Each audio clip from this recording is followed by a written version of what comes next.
بہت سے لوگ جب شادی کی عمر ہو جاتی ہے اور والدین توجہ نہیں دے رہے ہوتے، یا کوئی رشتہ نہیں آ رہا ہوتا، یا پسند کا رشتہ نہیں آ رہا، تو ہوتا کیا ہے، نتائج کیا نکلتے ہیں؟ نبی صلی اللہ علیہ وسلم نے اس کا حل کیا بتایا؟ جس کی شادی نہ ہو اور اس کی خواہش نفس بڑی ہوئی ہو اور وہ حرام کی طرف مائل ہونے سے بھی ڈرتا ہو، کیونکہ بعض لوگ پھر کہتے ہیں کہ ٹھیک ہے اگر شادی نہیں ہوئی تو ہم نہیں انسان، ہماری نہیں خواہشات، ہمیں بھی حق ہے، اور اگر حلال طریقے سے نہیں تو ٹھیک ہے ہم حرام راستے سے اپنی خواہشات پوری کر لیتے ہیں۔ ایسے لوگوں کو کیا حل بتایا گیا؟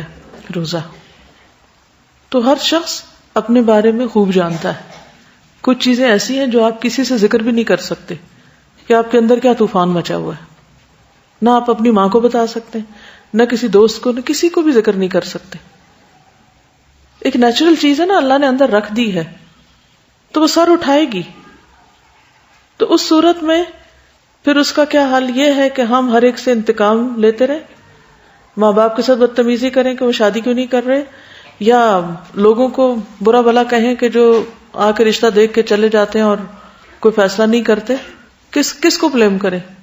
ہر چیز کا ایک وقت ہے، کوئی اور وجہ بھی ہو سکتی ہے۔